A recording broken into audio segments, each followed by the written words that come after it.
Hello again, everyone. Welcome back to the Best Darn Diddler Review Show. This is a weekly podcast for anyone who loves The Simpsons or ever has loved The Simpsons, hosted by two dudes that grew up on The Simpsons.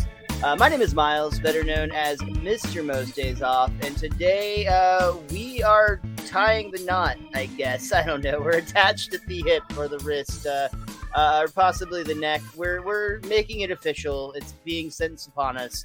We're talking about the Parent Rap. It's the first non-Treehouse of Horror episode of season 13. And joining me today, as always, on this calamity already of a podcast, Richie the WizKid. How you doing today, Rich? I'm feeling triumphant, Miles, because I'm periodically still hearing fireworks right now. So I think they're for our show. Like, I think someone's really happy about us, and they're celebrating us. I can't think of anything else that would be worth celebrating on the 4th of July, so that makes sense to me. Yeah, so it's got to be that. But I'm doing well, man. I'm doing well. I feel like we just did this, because we did. So it's going to be trippy. I know, like, on the last podcast, you said next week we'll be doing the episode, The Parent Rap. And I guess technically it isn't. No, for you and me, that was tomorrow. But yeah for them, it's next week. So it feels a little off right now. But on the plus side of all that is, so far I've been like pretty dang happy with the start of season 13. So I definitely like this one more than I thought I would, and more than I remembered it. But we're gonna get into that. That's why we're here, right? I guess I should technically throw it back to you and not just do my typical ramble at the beginning of the show. He's the man, the myth. He's the longshoreman that found love. He is Miles. So I've got to ask right up off the bat, did you watch this episode like back in 2001 when it aired, or did you catch this one later in life? Where are you at on your Simpsons viewing at this point? I saw this one when it aired. I definitely did not. I remember because this is like the second time in like a season that we've had a Malcolm in the Middle actor guest star in The Simpsons. Yeah, and a much better guest starring role for what it's worth. That was really a wasted Frankie Muniz. Oops, I just bumped something, but that was really just a wasted Frankie Muniz cameo. The like couple episodes back in season 12. This was a much better use of the actress Jane Kaczmarek, who played the mom on Malcolm in the Middle. And yeah, she does a wonderful like impression of like a Judge Judy type strict judge. It's a lot of fun. But I wanted to say that I definitely did not catch this episode when it aired. This is now officially getting into the era where this is literally the first episode, or I guess Treehouse of Horror was the first episode that, again, I've got my driver's license. So I am not in the house on Sunday night at this point. I'm trying to find somewhere else to be. But I'm pretty confident that when I first saw like the majority of these episodes that we're going to be discussing this season, it was actually when you and I were roommates in college, because I bought this season at Hastings back when we did that back then. And for a penny. This would have been in the era where like there would have been a lot of like this was on in the background, especially when I'm like falling asleep at night type of stuff. So as I'm like looking across the episodes, it's kind of jogging my memory a little bit. When I put that first DVD in, the menu screen has all the various, pieces from each episode. Definitely, I think the next episode is one of the ones I'm looking forward to the most. It's Homer the Mo. But I had seen this one, but I do not have the rooted connection I did with the previous 12 seasons.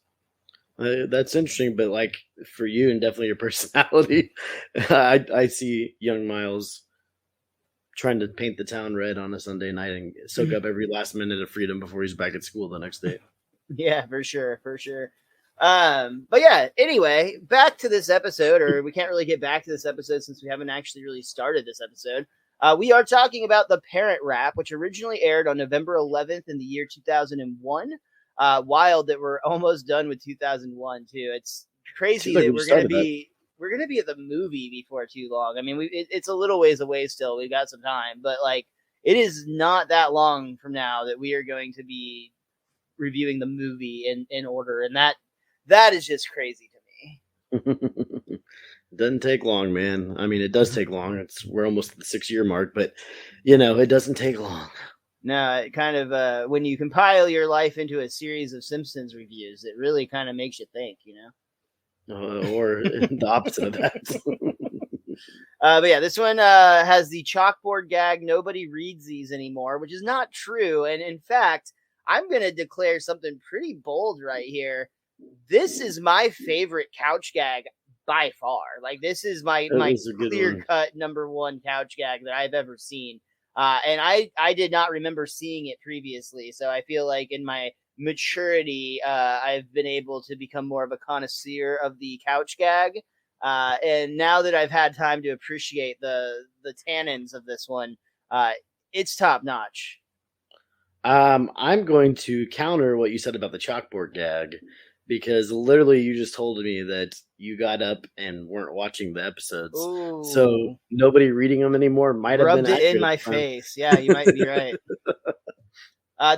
We didn't say it though, but the couch gag on this one was we actually see the Simpsons opening where they're standing on the sailboat, a very familiar looking sailboat, and they jump overboard, land on their couch soaking wet, and it turns out they jump from the painting of the sailboat in their living room onto their couch, and it had some just like total like world bending, rule breaking shit that I absolutely love in a story. How'd you feel about the rest of the episode? Honestly, pretty good. Pretty good. I feel like it did peak at the couch gag, but only because it was so high. It was a pretty good episode overall. I can say that I agree with you that I already feel like we're back to a stronger like written episode. I feel like this one shows that there's like a lot of potential left in The Simpsons, and that's a really strong thing to say about not counting Treehouse of Horror. This is like the impression, I guess, that we get of the new season. Though I will say it is a holdover episode still from the Mike Scully era from season 12, so it's in kind of that weird that weird transitional period, Yeah, it seems like that happens every season for the most part, for at least like 2 episodes. Oh, it definitely does. They always have a couple, but this one's actually got a little bit of a weird story to it, and that comes from the director's commentary, which featured Mike Scully, George Meyer, Matt Groening, Ian Maxstone Graham, Matt Selman, Joel Cohen, Dana Gould, and Tim Long. This episode was co-written by Mike Scully and George Meyer. And basically the story on the commentary that they told is like the Fox executives like came to The Simpsons and were like, hey, we need an extra episode like now. So senior writer George Meyer and showrunner at the time, Mike Scully, paired up, and like they essentially like left the writer's room in the hands of everybody else, and like those two went and like locked themselves in an office or a hotel or whatever, and they wrote out this whole episode in like a ridiculous pace. And all of the people on the commentary like very much were like, we're not kissing your ass, like you guys did such a great job on this, because it was one of those episodes where the rough draft, or like the first draft I should say, really was very close to the final episode. Like there wasn't a lot of tweaking that was needed, and it really kind of, I think, shows the experience and the strength that Mike Scully and George Meyer carry. That's crazy that they didn't have to do too much rewriting on it. That definitely speaks volumes. The weird part, though, is why does that episode need to get made in a hurry and then end up being a holdover for the next season? That's something that I did not understand, and I do not feel like they clarified on the commentary. They must have initially said, like, hey, it's going to be a 22-episode season or something. Or maybe it's like, hey, we're going to have a shorter break in between the end of one season to start another or something. And then at the end, they're like, never mind, we're just going to keep it like it was. Yeah, maybe. Honestly, and again, I did not get any sort of official clarification on that, but that's a very, very good theory. The other couple things I'll say about this, and this speaks to our season 12 finale spectacular conversation, where, and kind of to the earlier conversation on this episode about it coming back stronger.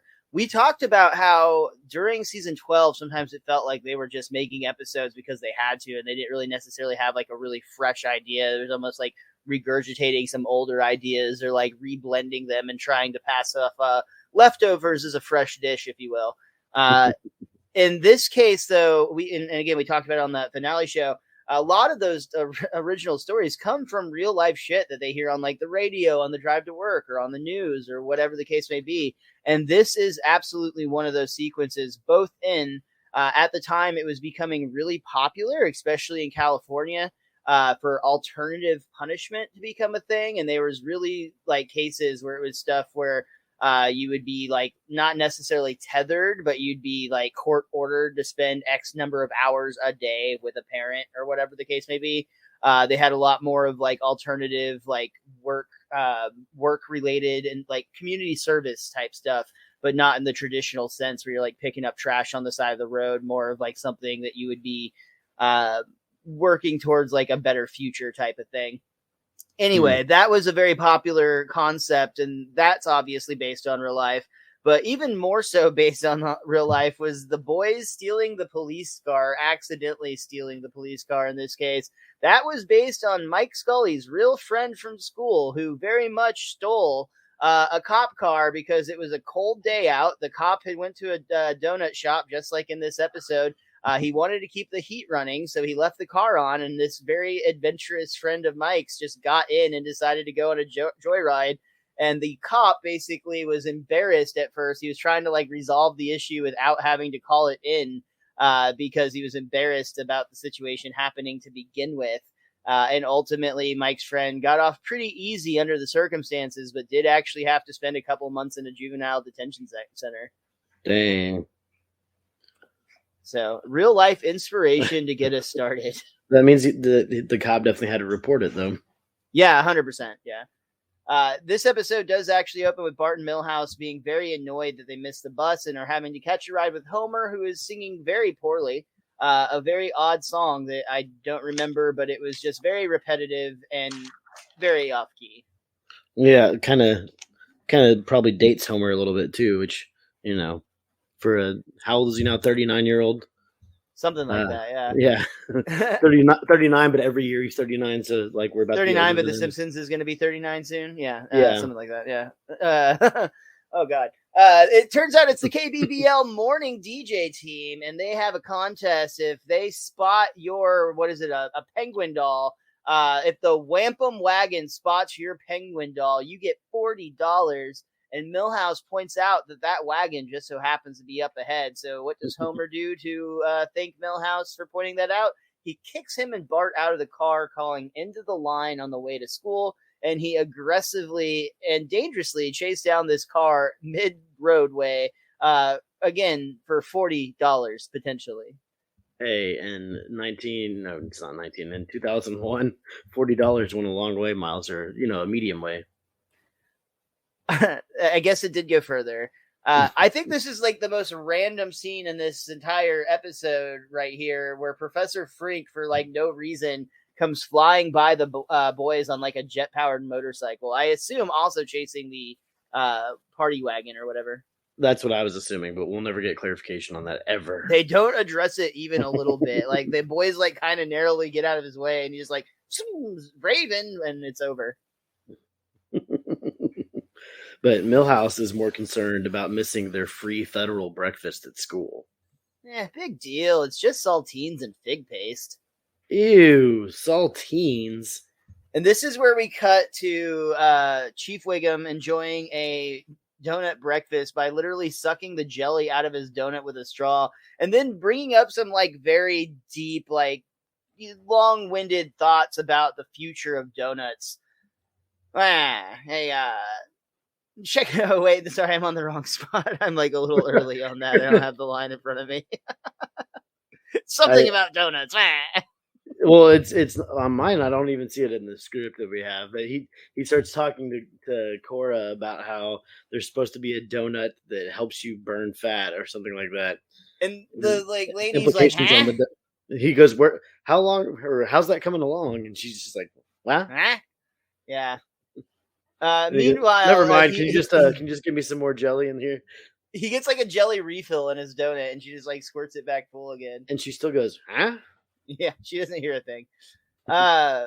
Outside, while Wiggum is distracted with his ever-filling donut, Bart and Milhouse are now looking in the windows of his cruiser, and they see really fun stuff like tear gas riot clubs, police hats with rain baggie. Oh man, that would really keep your head dry. They give a high five over this, which on the commentary they talked about how much of a hit that was in the writers' room. That just got such a huge laugh. It is very funny. I like this line here. Milhouse asks Bart, "Have you ever been in a police car?" Not in the front. Hey, I just had this crazy idea. And we see that it cuts immediately to Bart already sitting in the driver's seat, and he's like, "Really? What?" We see that the police car comes equipped with a Miranda rights teleprompter. Only under you have the right to remain silent. It basically stage directs you to punch the person in the belly. Yeah, and this stuff was probably funnier back in the early 2000s. Now it's just kind of dark. Fair, yeah. This is when that light hadn't been shed ultra violently on the problem. It had just kind of been spoken about since the early 90s. Yeah. We get some more, I guess, hijinks from the boys, we'll say, as Ned Flanders walks by and they get on the PA system and tell him to put his hands up. Me? Okay. Now drop your pants. But my hands are up. Hula out of them. All right, officer. The best part is Ned sings a little Hawaiian jingle, as he's hulaing his pants around his ankles. But just then, the boys are actually surprised as they start laughing at Ned's expense. They have the police dog spring up in between them and starts growling, and it legitimately startles them and scares them to the point that they're backing away towards the dashboard, trying to get away. Inside, we can see that Wiggum is starting to become aware of the problem, and he actually radios to the dog, trying to get a response. Dog is still growling, and Bart accidentally elbows the gear shift, causing the car to go into neutral, and then it starts rolling away just as Wiggum comes out of the donut shop. So by Wiggum's perspective, it looks just like his car is being stolen. Inside, Bart and Milhouse are desperately trying to avoid danger. They're right on the path of a giant soup bowl, which is just fun. So they scream hot soup. They scream in terror, soup, and go turning off into the only other available lane, which happens to be heading right at a promising young athletes picnic, which is another at least they have a better chance of dodging the car, I figure. This would have been much worse if it was the promising young minds picnic. Those kids are fucked.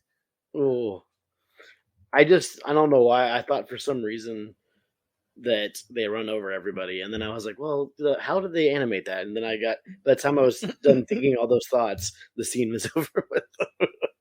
You probably just were a little confused that it hit a table of trophies of little men playing various sports. So you just in your mind transpose that on it. Or you just thought everybody was like C-P3O or C-3PO or whatever. Or younglings in general. Yeah. I like that one of those trophies actually lands in a homeless man's lap, and he starts doing a acceptance speech for how grateful he is for the recognition. Yeah. Yeah. Wiggum arrives on the scene and immediately puts the boys under arrest for joyriding, but because he doesn't have his card, he's struggling with those Miranda rights. You have the right to remain silent? That doesn't sound right.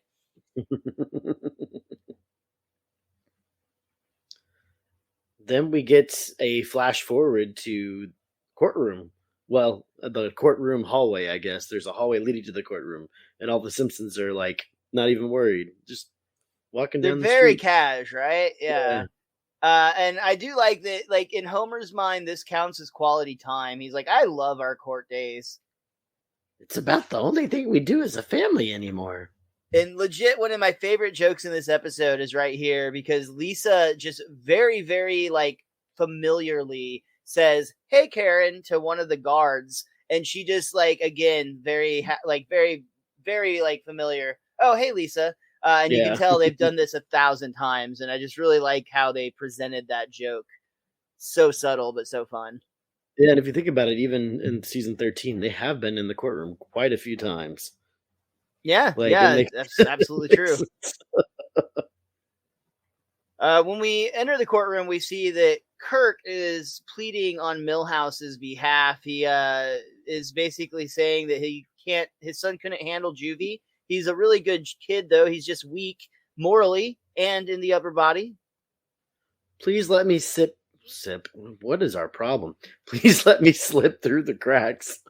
And Judge Schneider is very, very on board. Well, you look like a good student. What with those glasses? And I suppose boys will be boys. Bang, bang, case dismiss. And it seems like they've gone through this song and dance 1,000 times, even to the point, another line that I absolutely love. When Bart is called to the stand, he's, instead of like being like, very respectful and whatnot, he's like, "Oh, hey, Roy, what's up?" Yeah. And he's like, "Oh, Bart." He asks him like something personal where it's like they've had conversations before. Yeah. But then he does kind of, for a moment, snap into kind of a more serious tone when he reads Bart's sentence or his docket. "Oh my, it looks like you were the ringleader in this car theft, and that's a felony." "Yes, sir." And Bart has pulled out a cross. He's wearing a cross around his neck, playing up the innocent thing. On the other hand, I was young once. And at this point, we see like Marge again. This is such a common occurrence for the Simpsons family that Homer to Marge is like, "I'm going to go pull the car around." And I suppose boys will be. Tink, tink, tink, tink, tink. Oh, my vacation just started. And he pulls that little clown figurine that he keeps on his desk to signify that he's in session, I suppose. And he like immediately packs up mid-trial, which is exactly how it works in real life. And instead, we hear an announcement for the new judge. All rise for the Honorable Judge Constance Harm. Bum, bum, bum. This woman looks like she has no chill. And Bart's not digging it. Marge sees the writing on the wall, and she's immediately coming out strong. Judge Harm is. Marge just goes, "Uh-oh." "Silence in my courtroom." Then she starts to read Grand Theft Auto. "It was an accident, ma'am." "Don't spit on my cupcake and tell me it's frosting." Gulp. Apparently that line is actually something that Judge Judy said, or something very, very similar to the type of thing that Judge Judy says on a regular basis. I wasn't quite certain on that, but that is 100% an homage to Judge Judy, which has been on the air since 1996 at this point. I have a question, Miles. What up? What did she say about cupcakes? Harm continues. "According to this, your father was driving you to school. Then where was he when you stole the police car?" Your Honor, I was chasing the KBBL Party Penguin Prize Patrol." "You abandoned your son to win $40? Hey, she knows what it is. And a Blue Oyster Cult medallion. And that was more important than keeping your son out of trouble?" Your Honor, if I may sing a little bit of Don't Fear the Reaper, I think you'll agree. I'm familiar with BOC, but you've got a boy here who is crying out for adult supervision. Rich, if you love that line, and I also love that line, then you're about to love this little fun trivia fact that I have from the commentary track. The Simpsons writers the staff on this commentary wanted to be very clear that this joke predated the Blue Oyster Cult More Cowbell sketch on Saturday Night Live, and they were very proud of that fact. Wow, really? Yeah. I would have never guessed that. It's Same. Like I would think the SNL thing would be from like the late 90s. I also thought that, and now that I say I didn't fact check, hopefully they didn't just like totally punk us on this whole situation, but I feel pretty good about it. Well, we cut back to Homer, who's also agreeing with everybody. "I couldn't agree more. Perhaps some sort of court-appointed babysitter or au pair." "Sorry, bub, that crow won't caw." "It won't?" "I hereby order you to be tethered to your son." Bang! Tethered? Tethered. Report to room 5. Room 5? For what it's worth, I'm interrupting us to say that sketch came out on April 8th in the year 2000, but I'm guessing that this was written before that episode aired. Okay, so I got to give that to SNL. That's my official call. I can't do a full Simpsons did it on it for sure. Nope. In room 5, we see a bailiff is actually tying Homer to Bart. It's a white cord about 4 feet long. Handcuffs to each of them, and then I love that Homer's complaining because it's a little too tight, and the bailiff's like, "Sir, you are not a size 4." I used to be. Seeing as Richie and I both worked in the jewelry industry, we very, very much know how true this statement can be. But that brings us to the end of our first act. Homer starts crying, running out of the room, but he's tethered to Bart, so he's dragging Bart's Bart drugged behind him. Yeah. There's going to be a lot of that throughout the rest of this episode. We should get used to. But that act took 5 minutes 39 seconds, and that is how we end right there. But we come back for Act 2, back at the Simpsons' home, where Homer is complaining about it, and I do like the line. Homer's like, "This punishment is so cruel." And unusual. Which is perfect. When Bart asks if the judge can do this to us, of course, it's Lisa that has the answer. Creative sentencing is common these days. That's why Bill Clinton is our new mailman. And we see Clinton stuffing mail into the Simpsons mailbox. Dang, magazines. Marge tries to point out that maybe being tethered to each other might be a good thing. Like maybe they'll get to know each other a little bit better and have some more quality time type of stuff. But instead, it already ends up pretty aggressively because when they start racing each other, they end up clotheslining Lisa. It was hilarious. But Marge reminds Bart to give Homer his I almost said fear medicine, his mood medication, and Homer starts to be like, "I can hear you talking," and she throws the pill in his mouth. "Dear," it's instantaneous. Yeah, that's fun. And the next day, we get to see some fun at Springfield Elementary School because, of course, since they're tethered, that means that Homer is now attending class with Bart. And now we know that Bart is traditionally one of the more unruly children in the class, but if his dad's going to be there, I'm sure he'll be on better behavior. And when Edna says that today we're going to be talking about predicates and predicate nominatives. Boring. Mr. Simpson, I'm trying to teach. Come on, these kids are never going to use that stuff. True. Mr. Simpson, will you please go back to sleep? Fine. And he curls up next to Bart and immediately starts snoring, but Bart takes one of his shoes and stuffs it in his mouth to muffle it. All right, now who can pick out the predicate in this sentence? Homer starts to scream bloody murder in his sleep. And when Edna asks what's wrong, Bart explains that it's night terrors, ma'am. Cobras. And honestly, this is great reading from Dan because he sounds just so miserable and terrified and clearly having a bad time with snakes. Yeah, who doesn't? We get more of that dragging that Rich pointed out earlier when we see at a baseball game after school. Homer is, first of all, Bart's at bat and Homer's standing right behind him. And he's like, "Now shut out everything but the sound of my criticism."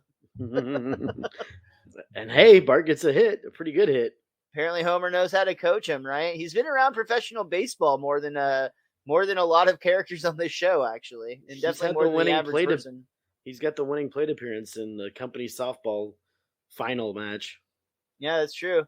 But yeah, Bart hits a nice whack on the ball. I don't know a long ball, we'll say, because of being a baseball guy over here. But yeah, he ends up dragging Homer around the bases, and Homer does not look good for the wear. He is really messed up. Well, he's getting dragged in the infield dirt, and you can see the animation on the ground where there's broken glass and all kinds of stuff on the dirt, which those poor kids. But for right now, it's poor Homer. And he ends up passing out, which then causes him to go back into night terrors. Cobras! But they got a home run, so Bart scored. He's gonna be super buff after carrying Homer around. Yeah, right. That's good training for sure. So I actually really love that they justify this decision that since Homer has to go to school with Bart, it's like, well, why wouldn't Homer have to go to work? And it explains that he's on night shifts, and I actually really like that. I did too. Like it was a nice little touch. It made it like plausible. Yeah, just the fact like that they didn't really need to. It's a cartoon, but they took that one line of dialogue to kind of justify it, and I appreciated it. And I also appreciated this view, this visual effect that we get, because it's a very unusual scene where Bart and Homer together at night are sitting on top of like the smokestacks, essentially.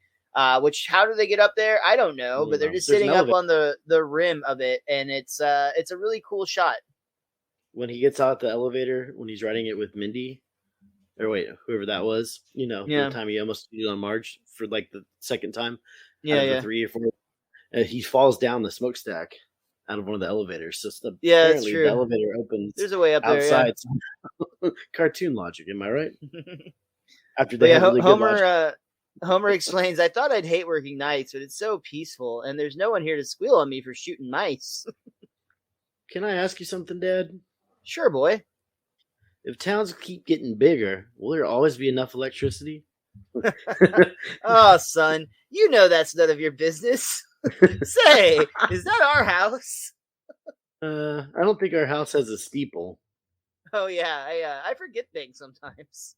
Good question. Which that Bart. Almost reminds me of a Mo line that we're gonna get here in a little bit, but just the bluntness of it to some degree. I know exactly what you're talking about. On their way home, again, Marge had suggested they get closer with each other, and maybe this tether will help. And it seems like it's working because they're like actually bonding, and it's pretty cool. But they also do have issues when they continue to like do things like walk on the opposite sides of lampposts and end up whopping into each other. And that hurts Homer. So he's like, "Ow, I need a beer." Yeah, I hit my head. I need a beer, I think is what it is. So he walks in and he just tells Mo, "I hit my head." And Mo is like, "One beer coming up." He doesn't sound happy. Like Mo's like, "One beer coming up." And I was like, "Man, what's wrong with Mo? I need to know what's going on." I honestly, I think that could be a little bit of real life feelings from Hank Azaria. And I'm going to tell you why in just a minute when we get through this scene. But for now, as soon as Mo realizes Bart's there, he's like, "Hey, no kids in the bar." Since when? The heat's been on me since them Bush girls was in here. And scene. So what's the solution here? The kid stands outside. The tether goes through the door. Homer pulls his stool next to the door, and he drinks, even though Bart declares, "I'm cold and I'm scared." That's my little slugger. "Oh, come on, Dad, let's go." And he starts pulling the tether, which makes Homer spill his beer all over. "Hey, knock it off. These pants cost $600. And immediately that catches Mo's attention. "Really?" "Yeah, they're Italian." Click, click. And the next thing we know, Mo has taken a shotgun from under the bar. He's pointed at Homer, and he's just like, "All right, hand him over." "Mo, what the?" "Yeah, I rob now." So that line right there was that the "I rob now" line was actually ad-libbed by Hank Azaria. And I don't 100% know. There was no discussion of it other than it was ad-libbed. And they did make the joke that like maybe he was saying how he really felt.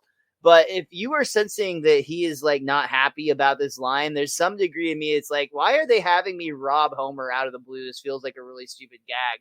And I will say that I know that Mo or Hank Azaria as Mo has made a very similar joke in a past episode where he's basically like, "Yep, I steal now." I don't know. It felt like Mo was not that happy to see Homer and give him a beer earlier. Or maybe it's just because, it happens so constantly. He's just like, beer coming up.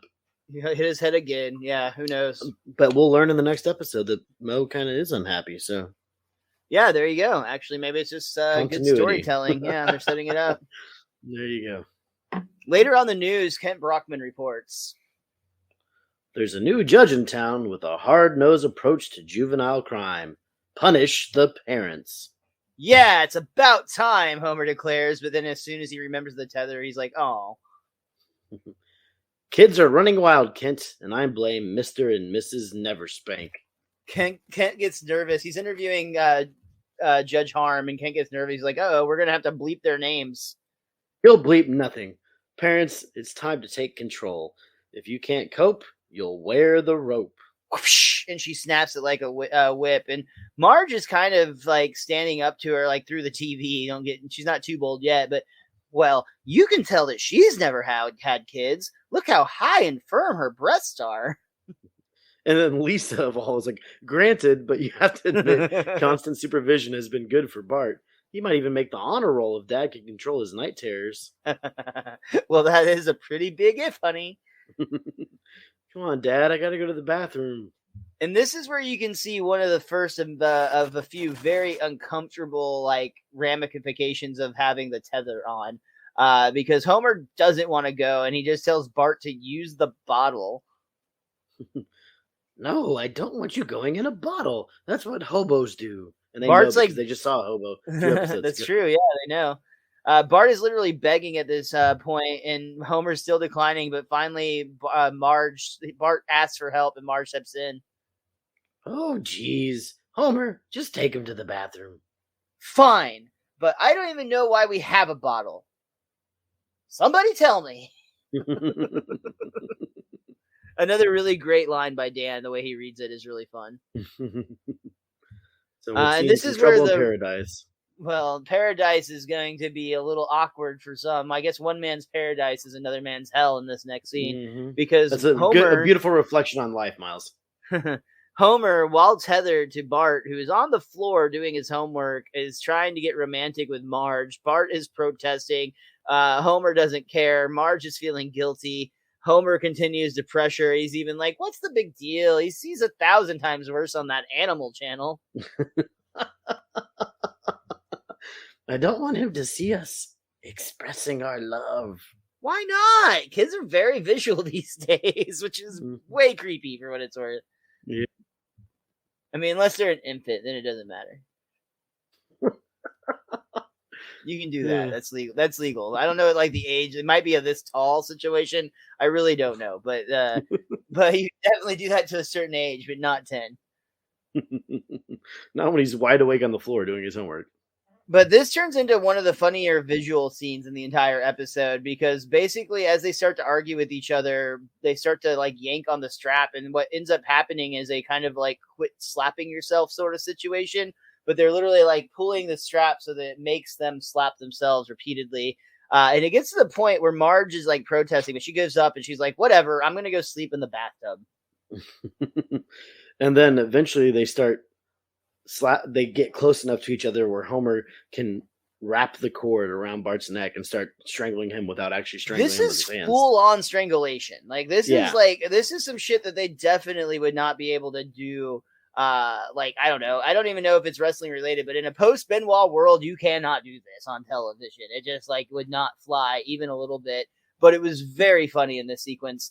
Even more so because Bart ends up getting like a lasso, for lack of a better word, or like a little whip's worth of like cord, and he's like whipping his dad's ass while he's being strangled, and Homer is screaming like it's very painful. And then Marge comes screaming out of the bathroom, holding a knife, being like, I've had enough, which I don't know where I've never had a knife in my bathroom, so I don't know where she got that from. Right. But she runs and it looks like she's going to, stab them. But instead she literally cuts the cord. And Homer's like immediately like, freedom. Yay. And fiber optics be crazy, dude. Like I didn't know that they could do this. But you start hearing constant Harm's voice through the fiber optic cables.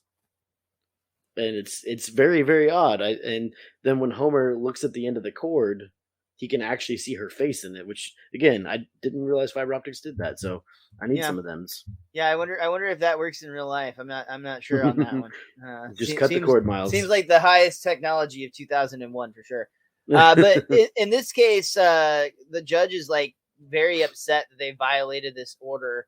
And Harm even like Homer's like protesting. Harm was like, hey, if I want a cock and bull story, I'll read Hemingway. And both Bart and Homer just look at each other like they have no idea what she's talking about. Marge, I think Marge tries to step in and take the blame, doesn't she? Yeah.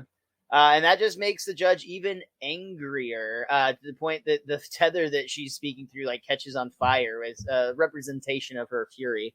Mm-hmm. Time to go back to court. And they do. They're standing once again in front of Judge Harm. Well, I thought Dad was the problem, but apparently Mom is no prize pig herself. It's a miracle poor Bartholomew isn't robbing banks and chasing Sweet Lady H. I'm a latchkey kid. You are not. I love Lisa's the one that like interrupts real quick. Like, quit being dramatic, Mark. And then Harm continues. Bang.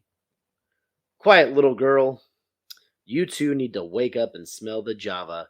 And the first step is to admit that you're bad parents. And Homer immediately. Homer is immediate. He's like, I admit it. Homer. But Marge is like protesting. Yeah, she's very much of the opinion they're not bad parents. And Harm just wants her to say it. That's all she's asking for her to admit it. No, I won't. And frankly, Judge, I think you're a bully. You do, huh? You're so busy thinking up crazy ways to punish people, you can't see how much I love my kids. Your Honor, I'd like to be tried separately. I don't mean to be disrespectful, Judge Harm, but we are not bad parents, and there isn't a tether in this world with enough fiber optics to make me say we are.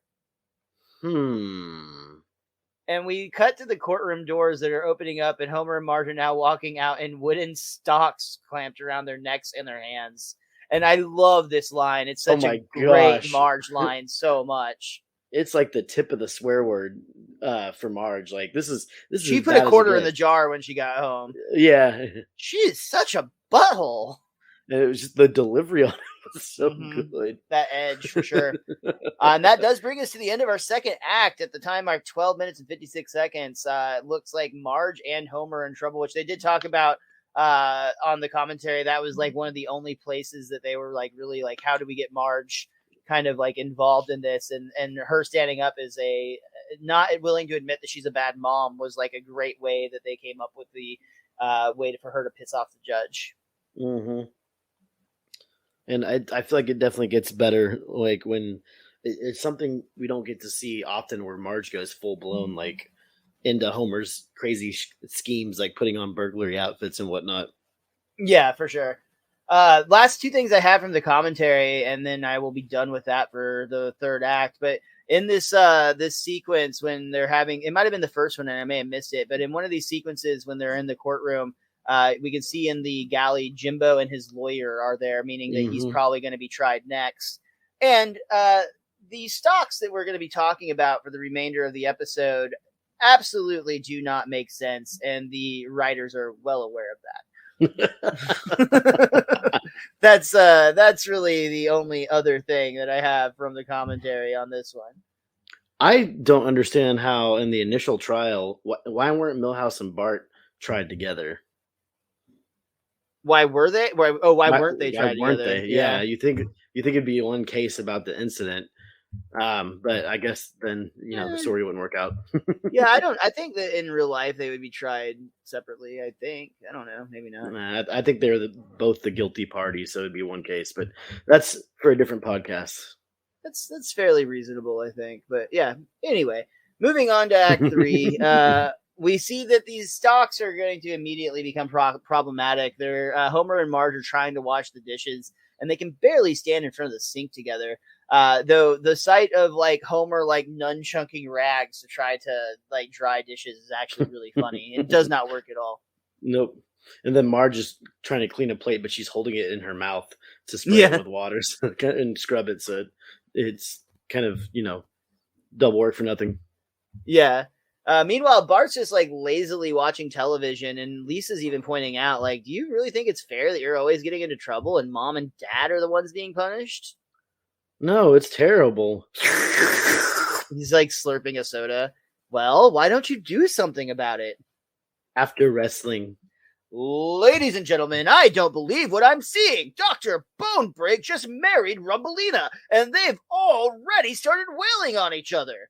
And on TV, we see this playing out which I laugh so hard during this because this is absolutely not that far off from like other wrestling like things that I've seen. Like for sure, this storyline has happened in the WWE. It was taken straight from real life, Miles, as is everything on The Simpsons. Lisa's like, when are you going to start taking responsibility for your actions? If I felt like it. You're not even listening. I know you are, but what am I? And Lisa's had it at this point. She just walks off because Bart's basically an autopilot. Or it's like it's the equivalent of if he had like recorded his answers like and was pretending to with the dummy left behind. Yeah. Yeah. But it's just him as the dummy. Yeah. Marge and Homer continue to wear the stocks, but they have additional punishments when they have to meet Chief Wiggum on a busy road so that passerbyers can spank them from their cars, which explains the sign. And we see a line of people, including Captain McAllister and comic book guy Nelson as well, who brings a electrical cord whip. Yeah. All smacking Marge and Homer on the behind. Hey, no cords. And Homer is like kind of over it. That night there, this is one of those scenes that like just 100% doesn't make sense because Marge and Homer are laying in bed but still in their stocks. We could get out of these stupid things if you just tell the judge that you're a bad mother. The judge. You don't even have to say bad. It could just be negligent or unfit or drugged up. I just can't do that, Homer. It's a matter of principle. And I need you to support me in this. Homer and Marge stare at each other and look into each other's eyes, I should say. And Homer's like, you know what? You're right. It's time to stand up to that firm-breasted judge. They really go back to that one a little bit in this episode. Yeah, they hit on it. Before they decide to get their revenge on the judge, they need to escape their stock. So they go to the place that they get most of their tools, which is Ned's garage. They're actually using his table saw, and Ned walks downstairs and he's very offended. Well, and the funny part was like Homer slowly using the Marge's stock on the table saw, and when Ned interrupts him, the camera pans back up to Homer, and you just hear all this like yeah. And also Homer's arms at this point, instead of his wrist, it's like all the way up to his shoulders as he's pushing Marge's like cuff through or whatever. Mm-hmm. Ned's offended. He's like, "Oh my God, you're using my table saw to violate a court order?" And at this point, Homer has cut Marge out and like half her hair. Yeah. Oh yeah, Surf's it makes up. the most ridiculous wave cut. It's so great. You're right. Homer points out that they tried all these other tools instead of the table saw, and you just cut to a like pile of destroyed tools. That part got me pretty good.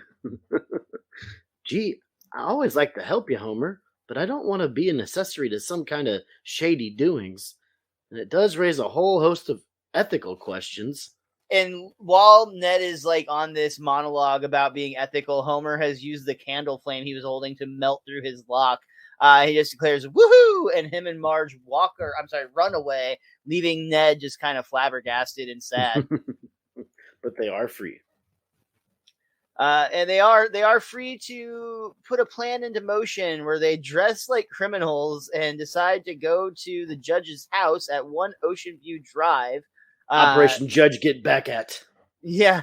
They have a couple of issues. First, like they can't find the address because there's no house there, but Marge realizes that's a houseboat. Homer is like, "Oh my God, she lives in a houseboat? That's so cool." We hate her, Homer. I know. Fight the power. And Homer, you lived on a houseboat once. It was Flanders. It didn't really go well. Yeah. We also see the police come by and almost ruin things, but Marge and Homer start making out, and the Lou and just whatnot just thinks like, "Oh, that's sweet." It sure is, Lou. Those two longshoremen found love. So they leave them to be, and that gives Homer and Marge the ability to climb the fence and get over to her houseboat. And this is where we get, like, they set it up like they're about, basically the joke here, Homer saying, like, "I hate to call a judge dirty names, but there's only one way to describe a nasty super witch like her." And as he's doing this, Marge is unrolling the banner that starts with a B-I, and it very much feels like it's about to say bitch. But as it unrolls, it in fact says big meanie. This is after we have Homer peeking at the judge in the shower through a window outside. Oh, yeah, that part was also kind of weird. Look at her in there washing her body. Quit looking through the window, Homer. They keep sexualizing the judge. Yeah, dude, for sure. Homer and Marge are now trying to get off of the houseboat, or off the dock, I should say, but they are blocked by a seal who starts barking and alerting the judge. The lights come on. Turns out that this seal is like a pet of sorts, and it's got like flipper-like abilities and is able to kind of point out the direction that Homer and Marge are hiding in. Homer finds a cinder block, and I guess his plan was to hit her, which seems like a pretty that was move. The only part. Yeah, like it was very, very weird. This is a weird sequence. I will admit that the episode gets a little bit shaky right here. But I did love his line where he's got his eyes closed when he's holding going like, "Dear Lord, please guide this cinder block." And he throws it like again right at her head, but she ducks and ends up hitting her boat and sinking it.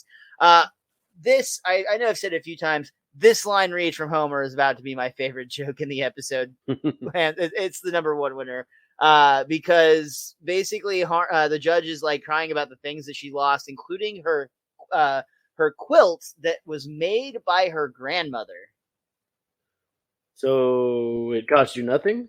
The line read by Dan on this is just absolutely perfect. Shut up. You two are not only horrible parents, you're violent criminals. And I'm going to lock you up till frogs do fractions. Your Honor, may I say something? Bart chimes in. Well, it's highly unorthodox, so no. But Bart pleads, Your Honor, please. And he gives like the puppy dog look. Oh, I can't resist that look. You remind me of me when I was a little boy. Also going to be also going to be a really weird kind of dated joke here, and just that like they're so shocked by the concept of somebody being transgender. They don't really handle it. It's not like a super offensive, but it's very much not handled in like a current way, I would say. Yeah. 21 years in the past way is how they handled it. Yeah, but Bart explains, Your Honor, it's not easy being my parents. I'm always screwing up in school and getting in trouble with the law, but if I grow up to be a halfway decent person, I know it'll be because of my mom and dad. Everyone else might give up on me, but my parents never will. That's my brother. And Snake from the galley is like, did she say she used to be a dude? Again, weird dated joke. We're moving on. Bart finishes his plea. So, Your Honor, if you're going to punish anyone in this courtroom today, I ask that you punish me. Okay, I will. Bartholomew Simpson, I hereby sentence you to 5 years in juvenile hall. And this is shocking. It seems like Bart Simpson, the boy who never gets all the way in trouble, who always manages to slip out at the last second, he is a gabble swing, a 3/4 of the way through gabble swing away from his life being very disrupted. And wouldn't you know it, the clown statue that we know from Judge Schneider hits the table before the gavel can, and he announces, well, I'm back from vacation. Again, exactly how it works in the United States legal system. For anybody who might be listening from overseas, this is taken directly out of like the law books that they study at like Harvard and all those places. Yeah, the vacation statute, the work statute outranks the gavel easily. Yeah, all whatever time you set it down. We're Americans. Of course we value a vacation more than anything. Because we have to, never get it. Because none of the people that live here can afford one. Mm-hmm. But I was just about to bang. Oh, I'm doing part of the Snyder voice. But I was just about to bang my gavel, making the sentence official. Sorry, I've already put my clown down. But I was just going to. The clown is down. And this is where we get Lisa coming in for the save. Judge Schneider, I motion to declare a writ of boys will be boys. Motion granted. Bang. Case dismissed. Woohoo! And a very happy, very lucky Simpsons family gets by, Bart in particular, literally escaping by just the skin. I mean, talk about saved by the bell. Bang of the gavel. Saved by the gavel or the lack of the gavel. which is honestly, like, I think that's one of the things I love so much about this episode is, with the exception of that whole cinder block issue, they actually like really did the reset on this very thoughtfully, and I like that a lot. It was a full circle. Marge even points out, though, like, guys, all right, we got lucky this time, but I want everyone in this family to raise your hand and promise not to break the law for 1 full year. We promise. And then Homer sees a red light and he's about to run it, but he decides, like, okay, I just made this promise. I'm going to stop. Whew, that was close. Please drive off me.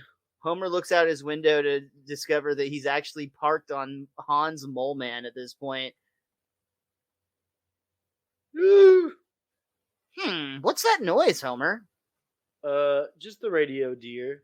And the light changes, Homer drives away, and as we pan out, we can see that Mole Man does get up and dust himself off and crosses the street. So he was not killed. He just was very, very injured.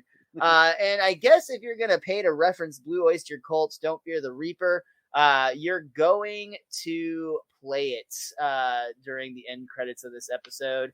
And then after the Gracie sound, or the Gracie shh, we get Homer once again screaming, cobras, cobras! And that brings us to the end of our third act and to the end of the episode. Richie, is there anything else that you or that book of yours want to point out about the Parent Wrap? Yeah, the juvenile courthouse is freaking nice and huge. Like, I just, yeah, I was like, man, is it like that in every city? No. Oh, well, maybe it should be. I don't know. They must get a lot of juvenile cases. So I don't know. Why isn't it just the courthouse? I don't get it. The other thing I wanted to point out was when Homer and Marge were skulking around, as it said in the script, and they were trying to be sneaky in their costumes. There was a milkman putting milk out. I love the gag. It wasn't in the script, but where Homer goes, "Hey, maybe I should become a milkman," and Marge's like, "Stay on topic." Yeah, and I was like, I wonder if that ever becomes an actual episode. That's for sure gonna be an episode. Yeah. But I was like, I kind of want to see it, honestly. Like, Homer ending up in a situation where somebody thinks he's the person that knocked up somebody that had an illegitimate son or something. And like, I could just see all the hijinks forming in my head as he said that one line. But I just love the look on his face, because it is typically how all those episodes start, is where he just has a thought and decides to do it. So I enjoyed that.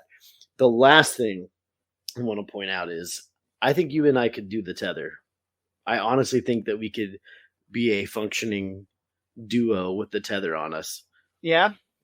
It's, I'll have to switch to days at work so that we can do your stand-up career at nights. Like, I think we can make it work for a week. If there was enough money involved, and maybe we need to like revamp the Patreon rewards. If we could get a big enough boom of people that are willing to throw money our direction to try to pull this off, I would tether myself to you for a week. I mean, if we could I think we'd have to do it on your week of like, you'd almost have to like do a vacation week, but yeah. I don't want people to think that's cheating. So we'll both have a full schedule of stuff to do. Yeah, I don't know. And I feel like we should throw in an escape room just for like, we get bonus challenges just for having to pull that off. We might have to include somebody else on that in case the challenge requires separation. As long as the cord is long enough for us to have like 2 TVs and PlayStations next to each other. Yeah, that's a big one for sure. And to be completely honest, we seem to be on a regular enough schedule together that I would like it if we could reach the 2 bathrooms that are available at any given time. That I think would be a good one. Mm-hmm. Yeah. That makes sense. Then now at this point, though, it's just like, okay, how long is this rope?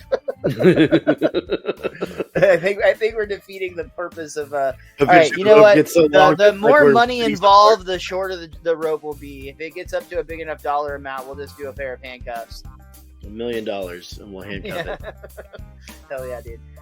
Yeah, man, that's it. I think for the Parent Wrap. But thank you guys so much for those of you who do listen and share and support, and those especially that support us on Patreon. You are truly the best. Yeah. You can follow Miles. I'm not laughing at what he said. I'm laughing how he said it. You can follow Miles at Mr. Most Days Off.